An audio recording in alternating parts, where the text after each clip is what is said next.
दिनेश पाल जी, अब सरकार लगातार ये कह रही है कि जो कथित एनकाउंटर है उस मामले को लेकर के जांच की जा रही है। जिन पुलिस कर्मियों पर आरोप लग रहा है, हत्या का केस उन पर दर्ज कर दिया गया है। अब पुलिस तो जो सरकार है वो तो एक्शन लेती हुई नजर आ रही है। क्या आप जो सरकार अभी तक कदम उठा रही है उनसे संतुष्ट हैं? सोहन जी, ये आवाज रिपीट आ रही है, मतलब इको है। ठीक, उसको दुरुस्त करवा दें। आपकी आवाज आ रही है, अपनी बात रखिए सर तब तक। ये बहुत ही दुख की बात है। पूरे बिहार के जो एक पुलिस पे जो सवाल हो रहा है उस पर सरकार पे सवाल है, और सवाल जायज है कि सरकार की यह हत्या साफ दिख रहा है कि हत्या हुई है। हमारे नेता आदरणीय तेजस्वी जी ने प्रेस कॉन्फ्रेंस में कहा कि फेक इनकाउंटर है। हमारी पार्टी की तरफ से एक कमेटी गठित की गई कि सीनियर नेता उदय नारायण चौधरी जी की अध्यक्षता में गई। उन लोगों ने बल्कि अभी कहा कि जो हमारे विधानसभा के या विधान परिषद विधानमंडल सदस्य हैं उनके एक सर्वदलीय कमेटी बनाकर निष्पक्ष जांच कराई जाए। अब और यह देखिए, एक इनकाउंटर जो है, कल मनोज झा जी ने कहा कि पुलिस जो इनकाउंटर अधिकांशतः क्या करती है, सच्चाई को छुपाने के लिए झूठ का सहारा लेती है।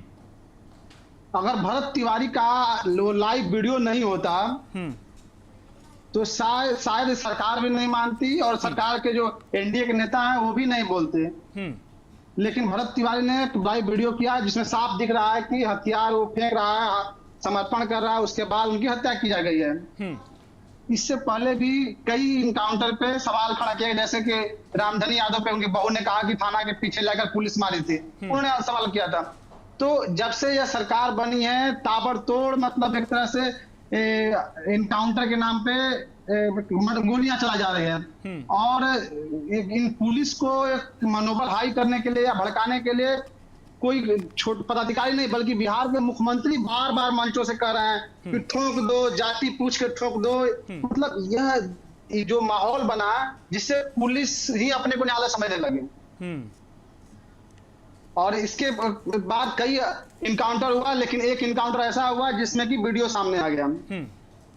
अब आप देखेंगे कि जिन पुलिस कर्मियों को सस्पेंड किया गया है उनपे एक पुलिस पदाधिकारी कल प्रेस कॉन्फ्रेंस हम सुन रहे थे, उन्होंने कहा कि वो जो पहले दिन गए थे गिरफ्तार करके नहीं कर पाए, उस आरोप में सस्पेंड किया गया है। इनकाउंटर वाला हत्या के आरोप में सस्पेंड नहीं किया गया है। यानी कि इनकाउंटर पे पुलिस से बचने की कोशिश कर रहे थे, सरकार बचने की कोशिश कर रही थी।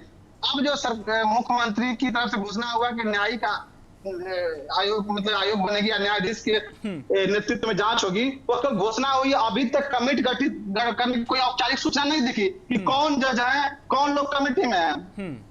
2 दिन बीत गए और उसके बाद यह घटना लगभग आपको पटना के नीट कांड की तरफ इशारा कर रहा है कि जिस तरह से नीट छात्रा का हाई लेवल कनेक्शन था